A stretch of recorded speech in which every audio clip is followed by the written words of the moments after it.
కులగణనపై cabinet sub committee కీలక సమావేశం నిర్వహించింది. చైర్మన్ ఉత్తమ్ కుమార్ రెడ్డి అధ్యక్షతన సచివాలయంలో ఈ భేటీ జరిగింది. సబ్ కమిటీకి నివేదికను అందజేశారు ప్లానింగ్ కమిషన్ అధికారులు. 50 రోజుల్లో 1,03,889 మంది ఈ సర్వే చేశారు. 96.9% కుటుంబాలు సర్వేలో పాల్గొన్నాయి. మొత్తంగా చూస్తే 3,54,00,000 మంది సర్వేలో పాల్గొన్నట్లు గణాంకాలు చెబుతున్నాయి. తెలంగాణలో 3.1% మాత్రమే సర్వేలో పాల్గొనలేదు. కేబినెట్ సబ్ కమిటీ ఈ నివేదికను అధ్యయనం చేసి మంత్రిమండలికి అందజేయనుంది. కేబినెట్లో ఆమోదించాక అసెంబ్లీలో కులగణనపై చర్చిస్తారు.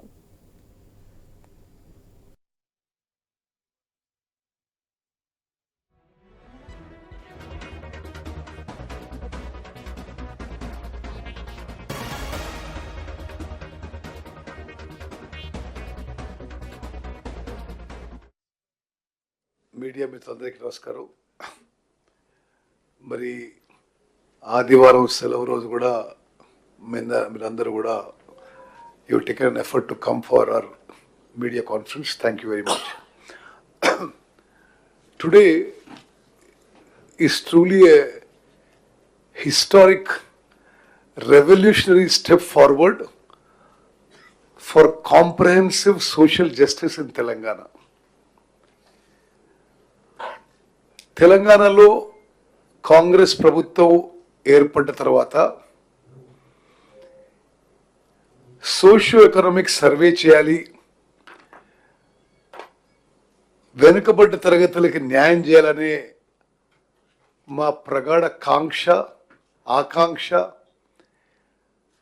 అది నెరవేర్చడంలో ఈరోజు ఒక సిగ్నిఫికెంట్ మైల్ స్టోన్.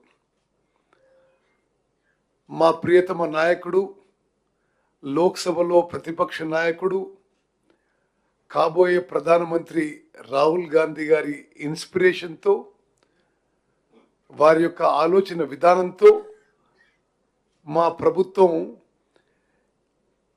బీసీ కులగణన సోషియో ఎకనామిక్ సర్వే చేపట్టి ఎగ్జాక్ట్లీ లాస్ట్ ఇయర్ 4th ఫిబ్రవరికి మా క్యాబినెట్ తీర్మానం చేసి, ఆ తర్వాత శాసనసభలో తీర్మానం చేసి, మరి ఈరోజు మా క్యాబినెట్ సబ్ కమిటీకి planning department principal secretary Sandeep Sultania గారు, ఈ యొక్క సోషియో ఎకనామిక్ సర్వేకి state nodal officer Anudeep Durishetti గారు ఈరోజు వారు సమర్పించడం జరిగింది.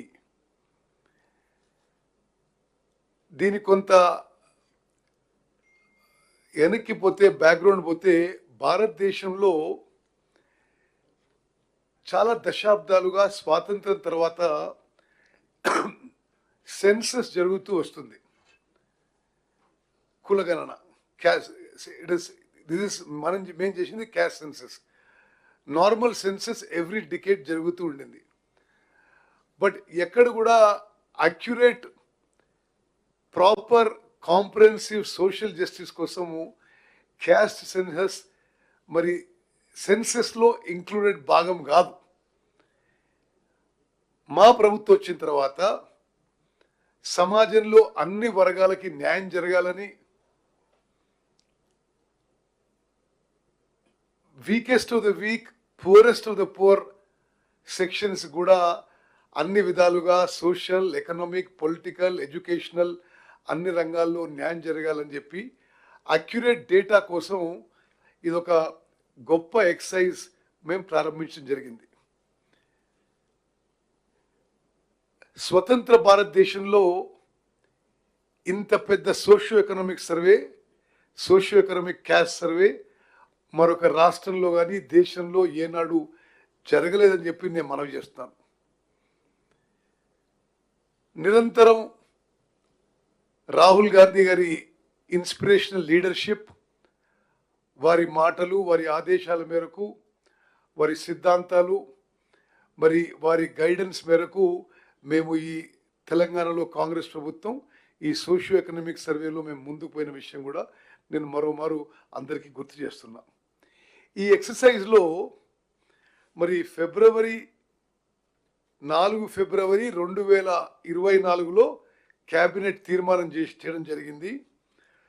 16 ఫిబ్రవరి 2024లో అసెంబ్లీలో తీర్మానం చేయడం జరిగింది. మరి అసెంబ్లీలో తీర్మానం నేను ఒకసారి మీకు చదివి వినిపిస్తాను.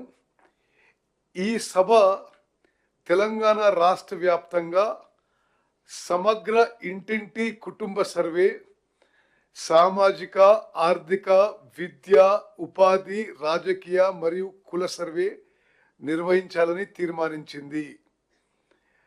2024 ఫిబ్రవరి 4న మంత్రిమండలి చేసిన నిర్ణయానికి అనుగుణంగా రాష్ట్రంలోని వెనుకబడిన తరగతుల, షెడ్యూల్డ్ కులాల, షెడ్యూల్డ్ తెగల మరియు ఇతర బలహీన వర్గాల అభ్యున్నతికి అవసరమైన సామాజిక, ఆర్థిక, విద్య, ఉపాధి మరియు రాజకీయ అవకాశాలను మెరుగుపరిచే ప్రణాళికలను తయారు చేసి అమలు చేయడానికి ఈ సర్వే చేపట్టబడుతుంది అని చెప్పి ఆ రోజు మేము శాసనసభలో తీర్మానం చేసి మేము మొదలుపెట్టడం జరిగింది.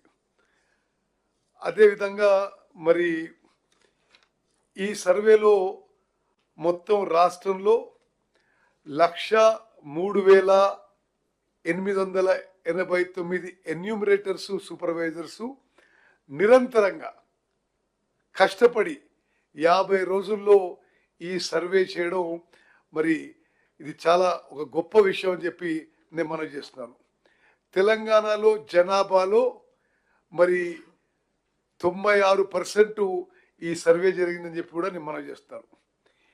ఇంత స్మూత్గా, మెటిక్యులస్గా, పర్ఫెక్ట్గా ఈ సోషియో ఎకనామిక్ సర్వే నిర్వహించినందుకు మా క్యాబినెట్ సబ్ కమిటీ నేను చైర్మన్గా, దామోదర్ రాజనరసింహ గారు కో చైర్మన్గా, గౌరవనీయులు పొన్నం ప్రభాకర్ గారు బీసీ వెల్ఫేర్ మినిస్టర్గా, గౌరవ మంత్రులు సీతక్క గారు, మేమందరం కూడా మరి మా కృతజ్ఞతలు ముందుగా చీఫ్ సెక్రటరీ శాంతి కుమారి గారికి, అదేవిధంగా ఈ యొక్క మొత్తం ఎక్సర్సైజ్కి లీడర్షిప్ వహించిన మరి ఐఏఎస్ ఆఫీసర్ సందీప్ కుమార్ సుల్తానియా గారు, ప్రిన్సిపల్ సెక్రటరీ ప్లానింగ్ గారికి, మరి హైదరాబాద్ కలెక్టరు, అదేవిధంగా ఈ ఎక్సర్సైజ్కి state nodal officer Anudeep Durishetti గారికి, అదేవిధంగా మొత్తం జిల్లా కలెక్టర్లకి, ఈ రాష్ట్రంలో ఈ సర్వే చేపట్టిన 1,03,889 మంది ఎన్యూమరేటర్ సూపర్వైజర్స్కి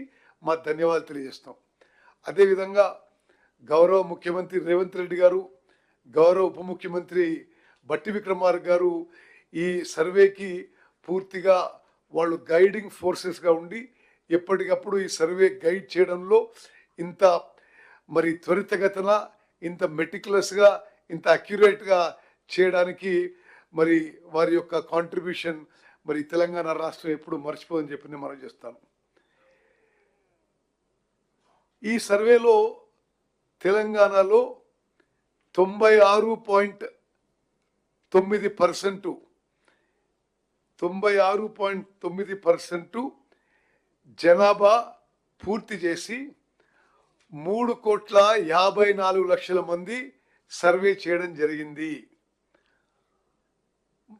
మరొక 3.1% ఈ సర్వేలో పాల్గొనకి వారు అందుబాటులో లేకనో, వారి సర్వేలో పాల్గొనడానికి ఆసక్తి లేకనో వాళ్ళు they are left out of the survey.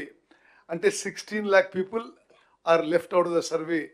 అంటే టోటల్ తెలంగాణ జనాభా 3,70,00,000లో 3,54,00,000 మంది ఈ సర్వేలో పాల్గొనడం మా సంతృప్తికి, సంతోషానికి మరో కారణము.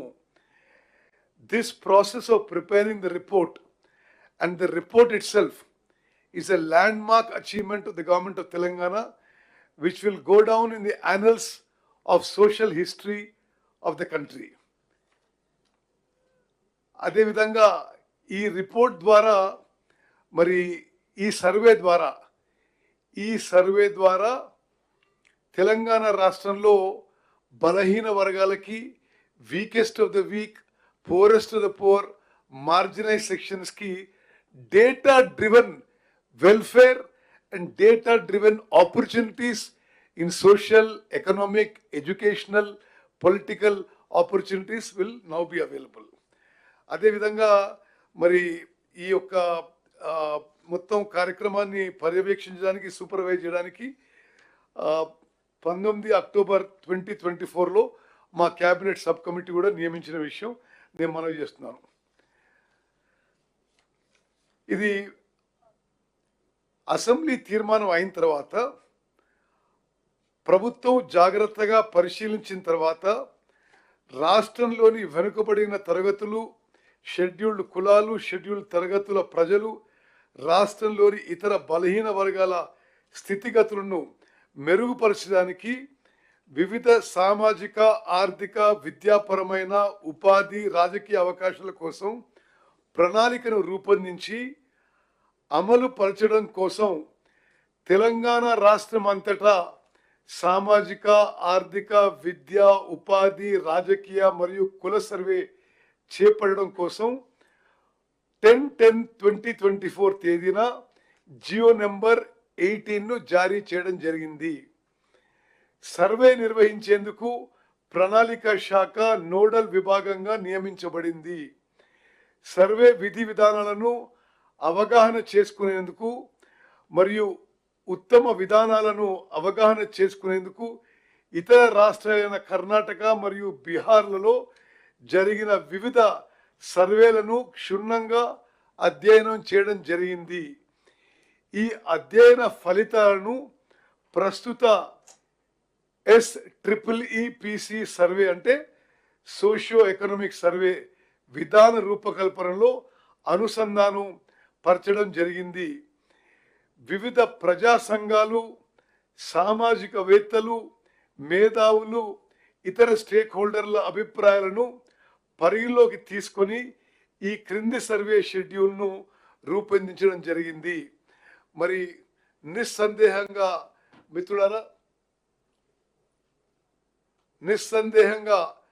మిత్రులారా ఇప్పుడు తెలంగాణలో జరిగిన ఈ సోషియో ఎకనామిక్ సర్వే భారతదేశ చరిత్రలో సామాజిక న్యాయం సాధించడంలో ఒక గొప్ప, తెలంగాణ రాష్ట్రంలో సామాజిక న్యాయం సాధించడంలో ఒక గొప్ప ముందడుగని చెప్పి నేను మరోమారు మనవి చేస్తున్నాను. ఇది నిజంగా మనం అందరం కూడా తెలంగాణలో ప్రతి పౌరుడు హర్షించదగ్గ విషయం. మరి స్వతంత్ర భారతదేశంలో ఇంత కాంప్రహెన్సివ్, ఇంత ఇంక్లూజివ్ సర్వే ఏనాడు జరగలేదు. ఈ సర్వే రిపోర్టు 4వ తారీఖు మా సబ్ కమిటీ ద్వారా ఈ సర్వే రిపోర్ట్ యాక్సెప్ట్ చేసి 4వ తారీఖు ఉదయం క్యాబినెట్లో ప్రవేశించబోతున్నాము. 4వ తారీఖు ఉదయం 10 గంటలకి క్యాబినెట్ మీటింగ్ ఉంటుంది. ఆ క్యాబినెట్లో ఈ బీసీ కులగణన, ఈ సోషియో ఎకనామిక్ సర్వే రిపోర్ట్ ప్రవేశపెడతాము. 10 గంటలకి క్యాబినెట్ మీటింగ్ ఉంటుంది. అదే రోజు 10 గంటలకు 11 గంటలకి ఫోర్త్ 10 o'clock ఈ రిపోర్టు, ఈ సోషియో ఎకనామిక్ సర్వే రిపోర్టు క్యాబినెట్లో ప్రవేశపెడతాము. ఆ తర్వాత 11 గంటలకి మరి షార్ట్ డిస్కషన్కి, చర్చకి శాసనసభలో ప్రవేశపెట్టబోతున్నాము. Same day. మీరందరూ మరి గమనించాలి, పోయిన 4 ఫిబ్రవరి 2024లో క్యాబినెట్ తీర్మానం చేసినాము. ఒక సంవత్సరం లోపు 4 ఫిబ్రవరి 2025కి పూర్తి ఎక్సర్సైజ్ పూర్తి చేసి మరి నిర్ణయం నుంచి నివేదిక వరకు ఒక సంవత్సరంలో పూర్తి చేసి మరి 4 ఫిబ్రవరి 2025కి క్యాబినెట్లో మేము మా రికమెండేషన్ ఇచ్చి ఆ తర్వాత క్యాబినెట్ నిర్ణయం మేరకు అది శాసనసభలో ప్రవేశపెట్టబోతున్నామని చెప్పి నేను చెప్పడం ఎంతో సంతోషిస్తున్నాను, హర్షిస్తున్నాను. మరి ఈ కార్యక్రమంలో పాల్గొన్న ప్రతి ఒక్కరికి మరి గౌరవ ముఖ్యమంత్రి గారు, గౌరవ ఉప ముఖ్యమంత్రి గారు, చీఫ్ సెక్రటరీ గారు, మరి అదేవిధంగా planning principal secretary Sandeep Sultania గారు, స్టేట్ నోడల్ ఆఫీసర్ అనుదీప్ గారు, మరి మొత్తం జిల్లా కలెక్టర్లు, 1,03,000 మంది ఎన్యూమరేటర్లు అందరికీ మనస్ఫూర్తిగా ఈ క్యాబినెట్ సబ్ కమిటీ ద్వారా మేము మనస్ఫూర్తిగా మా ధన్యవాదాలు తెలియజేస్తున్నాం. ఇది తెలంగాణలోనే ఒక చారిత్రక దినంగా నేను అభినందిస్తున్న ఒక సమాజంలో ఒక విప్లవాత్మక మార్పు తీసుకోవడానికి, సామాజిక న్యాయం తీసుకోవడానికి మేము ఎంత చిత్తశుద్ధితో కమిట్మెంట్తో ముందుకు పోతున్నాం మీరందరూ కూడా గమనించాలి. మీ ద్వారా తెలంగాణ పౌరులందరూ కూడా గమనించాలని చెప్పి నేను మనవి చేస్తున్నాను. గౌరవ బీసీ వెల్ఫేర్ మినిస్టర్ ప్రభాకర్ గారు మాట్లాడుకుంటున్నారు. అందరికీ నమస్కారం. తెలంగాణ బీసీ ఉద్యమ చరిత్రలో ఈరోజు ప్లానింగ్ డిపార్ట్మెంట్ తెలంగాణ ప్రభుత్వం సమర్పించినటువంటి నివేదిక ఒక సువర్ణ అక్షరాలతో లిఖించదగిన రోజు. పెద్దలు చెప్పినట్టుగా 4వ తారీఖు ఫిబ్రవరి 2024 నాడు క్యాబినెట్ 4వ తారీఖు ఫిబ్రవరి 2024 నాడు క్యాబినెట్లో తీసుకున్న నిర్ణయం ప్రకారంగా అనేక దశలను అధిగమించి తెలంగాణ ప్రభుత్వం తరఫున ఒక ప్రతినిధి ప్రతి ఇంటికి చేరి సమాచారాన్ని సేకరించడానికి పడ్డటువంటి వ్యవస్థ, దీనికి అనేక రకాలుగా అడ్డం తలిగి దీనికి సంబంధించిన ప్రక్రియ సజావుగా జరగకుండా ఉండడానికి అనేక దుష్ప్రచారాలు జరిపిన తర్వాత కూడా ప్రభుత్వ చిత్తశుద్ధిని గమనించిన యావత్ తెలంగాణ ప్రజలు సహకరించి ఈరోజు సమాచారాన్ని ఇచ్చి ప్రభుత్వానికి ఒక నివేదిక, ఒక పూర్తి డాటా సేకరించే అవకాశం కల్పించినటువంటి తెలంగాణ బలహీన వర్గాల మేధావులు కావచ్చు, ఉద్యమకారులు కావచ్చు, సంఘాలు కావచ్చు, ఈ కార్యక్రమాన్ని కొనసాగించడానికి స్ఫూర్తి ప్రదాతలైన వాళ్ళందరికీ కూడా హృదయపూర్వకంగా అభినందనలు తెలియజేస్తా ఉన్నా. ఈ కార్యక్రమం ఈరోజు 16వ తారీఖు ఫిబ్రవరి, ఆ రోజు శాసనసభలో బలహీన వర్గాల శాఖ మంత్రిగా ఇప్పుడు చదివిన తీర్మానాన్ని ప్రవేశపెట్టి ప్రతిపక్ష అన్ని మిత్రపక్ష రాజకీయాలందరితో అభిప్రాయం తీసుకొని ఈ కార్యక్రమాన్ని ముందుకు తీసుకుపోతూ ప్లానింగ్ డిపార్ట్మెంట్కు బాధ్యతలు, ఎందుకంటే బీసీ కమిషన్ దగ్గర అంత ఇన్ఫ్రాస్ట్రక్చర్ ఉన్నది కాబట్టి ప్రభుత్వం మొత్తం 1 లక్ష పైన ఎమ్యునరేటర్లు, అదేవిధంగా పరిశీలకులు ఉండేటువంటి పరిస్థితులలో తెలంగాణ రాష్ట్ర ప్రభుత్వం ప్రణాళిక డిపార్ట్మెంట్ ద్వారా ఈ యొక్క కార్యక్రమం నిర్వహించింది. కార్యక్రమం నిర్వహణకు గౌరవ ముఖ్యమంత్రి గారు ఎప్పటికప్పటికి, ఉప ముఖ్యమంత్రి గారు, దీనికి సంబంధించినటువంటి బాధ్యతలు నిర్వహించినటువంటి ప్లానింగ్ డిపార్ట్మెంట్ సందీప్ సుల్తానియా గారు, స్టేట్ కోఆర్డినేటర్గా వ్యవహారం చేసినటువంటి అనుదీప్ గారు, ఈ కమిటీ సభ్యులు, గౌరవ సభ్యులు దామోదర్ రాజనరసింహ గారు, అదేవిధంగా సీతక్క గారు, శ్రీధర్ బాబు గారు, మల్లు రవి గారు, అందరం కూడా ఇలా ఈ యొక్క కార్యక్రమం ఒక చారిత్రాత్మక కార్యక్రమం. ఇది దేశానికి ఒక దిక్సూచి. ఈ దేశంలో స్వతంత్రం రాకముందు జరిగి ఉన్నటువంటి పరిస్థితి ఆంగ్లేయులకు సంబంధించిన కాలంలో ఇవాళ దేశానికి సంబంధించి మార్గదర్శకత్వంగా మా రాహుల్ గాంధీ గారు చెప్పినట్టుగా దిచ్చిన ఆబాది ఉత్తర ఇచ్చేదారి, ఎవరెంతో వారికంతా అవసరమైతే క్యాప్ ఎత్తేసి సంబంధితంగా వాళ్ళందరికీ న్యాయం జరగాలనే ఆలోచన ప్రకారంగా ఇవాళ తెలంగాణ ప్రభుత్వం ఈ కార్యక్రమాన్ని చేపట్టింది. తప్పకుండా ఇది రేపు పొద్దున తెలంగాణ ప్రభుత్వం ఇంతకుముందు చైర్మన్ గారు చెప్పినట్టుగా ఎవరైతే బలహీన వర్గం వాళ్ళు ఎక్కడెక్కడ ఎంతెంత ఏ రకంగా సామాజిక వర్గాలు ఉన్నాయో వారందరికీ ఒక మార్గదర్శకత్వంగా వాళ్ళలో ఉన్నటువంటి సామాజిక, రాజకీయ, ఆర్థిక, విద్యా, ఉపాధి అవకాశాల్లో ప్రభుత్వం తరఫున సరి అయినటువంటి పథకాలు, వ్యవస్థ రూపొందించేటువంటి అవకాశం ఇలా ఒక బుక్, ఒక డాటా ఉంది. అలా ఏదో డిమాండ్ ప్రకారమో లేదా రాజకీయ ప్రేరేపణ కొరకు కాకుండా ఖచ్చితంగా ఆ వర్గాలకు న్యాయం చేయాలనే ఆలోచనతో నివేదిక తీసుకొని కార్యక్రమాలు జరుపుకునేటువంటి అవకాశం దొరికింది. కాబట్టి ఇలా ఈ కార్యక్రమం సహకరించినటువంటి, అంటే ఇంటింటికి వెళ్ళి కొంత ఇబ్బంది అనిపించిన చాలా కొన్ని అంశాలు చెప్పుకుంటే చాలా రకాలైనటువంటి ఉన్నాయి ఇందులో. అయినా అనేక ఒడుకుతుడుకులను అధిగమించి ఇవాళ తెలంగాణ రాష్ట్ర ప్రభుత్వం ఈ యొక్క సమాచార సేకరణ చేసి ఇవాళ పుస్తక రూపం లోపల కమిటీకి అందజేయడం జరిగింది. ఇది మరొకసారి 4 ఫిబ్రవరి 2024, 4 ఫిబ్రవరి 2025 ఇదొక సంవత్సరం లోపల పూర్తి చేసుకొని తెలంగాణ సమాజానికి అందజేయడం అంటే ప్రభుత్వ కమిట్మెంట్, చిత్తశుద్ధిని ఇలా తెలంగాణ యావత్ బలహీన వర్గాల ప్రజలు, సంఘాలు, మేధావులు ఆలోచన చేయాల్సిన అవసరం ఉంది ప్రభుత్వం యొక్క చిత్తశుద్ధిని. తప్పకుండా భవిష్యత్తులో మీ అందరి సహకారం కోరుతా ఉన్నాం. నివేదికకే పరిమితం కాకుండా క్షేత్ర స్థాయిలో దానికి సంబంధించినటువంటి ఫలాలు అందించేటువంటి విషయానికి సంబంధించి అందరి సలహాలు సూచనలు కూడా తీసుకొని ఈ బలహీన వర్గాలకు సంబంధించి చాలా కాలంగా ఉన్నటువంటి యొక్క డిమాండ్ ఇలా దేశంలో మార్గదర్శకత్వంగా తెలంగాణ ప్రభుత్వం తీసుకుంటున్న సందర్భంగా ఇందులో భాగస్వాములైన ప్రతి ఒక్కరికి ఈ కార్యక్రమం లోపల పాల్పంచుకోవడానికి ఎన్ని నెగటివ్ ఎపిసోడ్స్ వచ్చినా పాజిటివ్ గా సహకరించిన మీడియా కూడా, ఎందుకంటే ఇది ఒక సామాజికంగా ఒక పెద్ద ఉద్యమం అన్నటువంటి పరిస్థితి ప్రతి వ్యక్తికి ఇందులో ఒక ఆలోచన. కాబట్టి ఇవాళ జరుగుతున్నటువంటి నివేదిక, కేబినెట్, శాసనసభ, చట్టాల లోపల ఉన్నటువంటి అన్ని రకాల అంశాలను అధిగమిస్తూ ఈ కార్యక్రమాన్ని తీసుకొని పోతున్న సందర్భంగా మరొకసారి ఇందులో భాగస్వాములైనటువంటి అధికారులందరికీ, గౌరవ ముఖ్యమంత్రి, ఉప ముఖ్యమంత్రి గారు, అదేవిధంగా సహచార ఈ కమిటీ సభ్యులతో పాటు మిగతా గౌరవ మంత్రులు, శాసనసభ్యులు, మిగతా రాజకీయ పార్టీలు, ప్రజాస్వామికవాదులు, బలహీన వర్గాలు, మేధావులు అందరూ కూడా అనేక సందర్భాల్లో అనేక అంశాల్లో ప్రొఫెసర్స్ రకరకాల మేధావులతోటి ఇంటరాక్ట్ అయినాం. ఇవాళ ఇది ఒక పుస్తక రూపం, ఒక సమాచారంగా ఒక వచ్చింది అంటే అందరి యొక్క సహకారం ఉంది. వాటి వారందరికీ కూడా హృదయపూర్వకంగా ధన్యవాదాలు తెలియజేస్తూ ఈ యొక్క కార్యాచరణను ముందుకు తీసుకుపోయే విధంగా భవిష్యత్తులో మీ అందరి సహకారంతో ఈ తెలంగాణ బలహీన వర్గాల గొంతుగా వాళ్ళందరికీ అండగా ఉండే కార్యక్రమం ఈ ప్రభుత్వం చేస్తుందని మనం చేస్తాను. ఇది సబ్ కమిటీ సభ్యులు మాట్లాడిన తర్వాత సందీప్ సుల్తానియా గారు ఈ మొత్తం ఎక్సర్సైజ్ ఎట్లా చేసినా కూడా ఎక్స్ప్లెయిన్ చేస్తాను మీకు.